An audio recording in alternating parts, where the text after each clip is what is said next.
Godzilla 1998 is a controversial subject to a lot of people, but there is no denying that the mutated iguana is an interesting monster in its own right.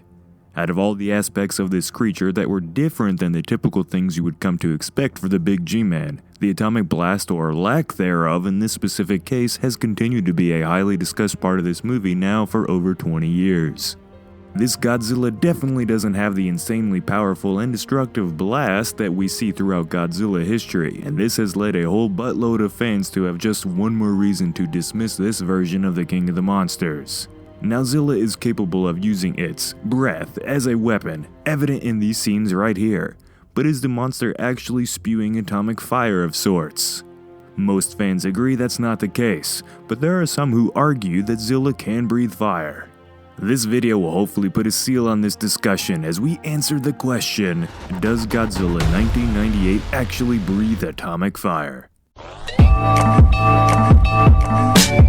The movie's director Roland Emmerich and screenwriter Dean Devlin wanted to create a more realistic Godzilla, and therefore the atomic blast, which in itself is not the most realistic thing ever seen in a movie, was toned down drastically for Zilla. Instead of an atomic blast or breath, this take on the attack was called power breath.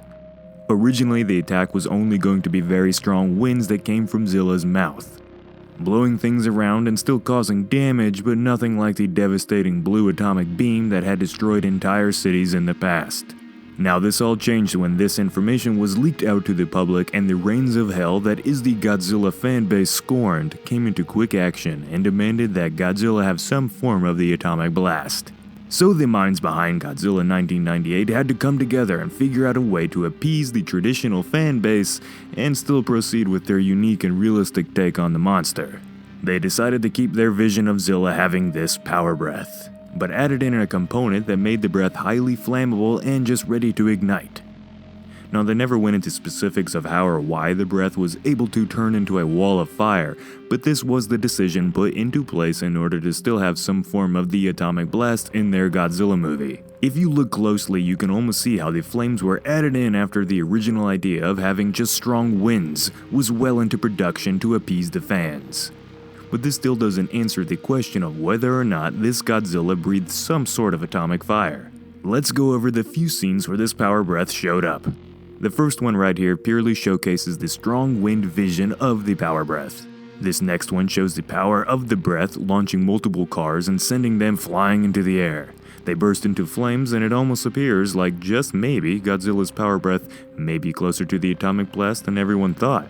But this last scene is the real interesting one. The power breath is shown sending out the insane winds that we have seen in the last two clips, but this time the flames shoot out towards the pursuing vehicles.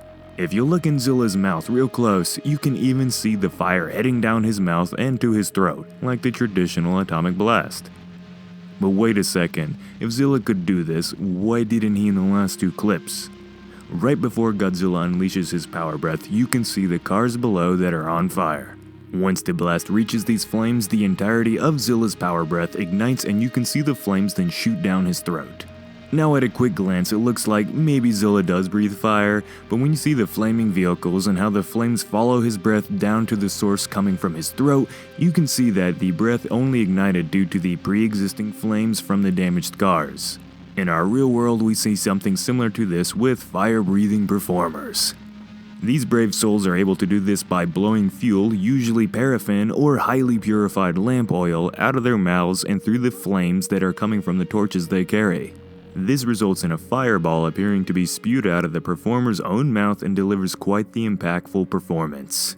Another example is the good old-fashioned flamethrower, which uses fuel stored in a tank and a lit torch to shoot out massive streams of burning rage. As the fuel is shot through the valve, usually located just beneath the source of the flame, the stream ignites and follows the momentum forward, creating the classic flamethrower effect. Both the fire breather and the flamethrower utilize a similar technique to make this dragon breath looking blast of flames. And this is exactly what Zilla's power breath does. While the matter of the flame shooting back into the throat of Godzilla is still questionable due to this being a very bad thing if it were to happen to fire breathers or flamethrowers, we can probably just say that Zilla has the ability to handle flames shooting down his innards, or just check it off as a movie misstep. So as it turns out, Zilla's power breath is radioactive, and although it doesn't ignite into superheated plasma and whatever the hell else Godzilla's atomic blast is, the breath still has enough radiation to be superheated and ignite. And it does appear that the monster has some sort of control of how powerful it is, or else Nyctotopulus here would have had a much different reaction than just being disgusted. So to end this debate, no, Godzilla 1998 or Zilla does not shoot a blue beam of death out of its mouth, nor does it breathe fire like a traditional dragon.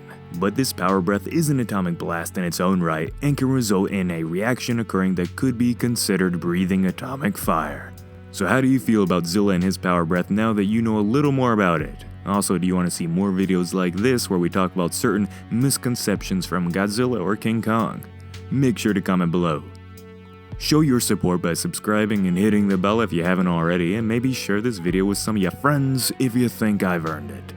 I want to thank everyone who has got some of our t-shirts and other merchandise from the store. It's nice to see that you guys like what we have to offer, so we're gonna keep up at that and, bring you new stuff every once in a while. Anyway, I hope you are all having a wonderful day, and I'll see you next time.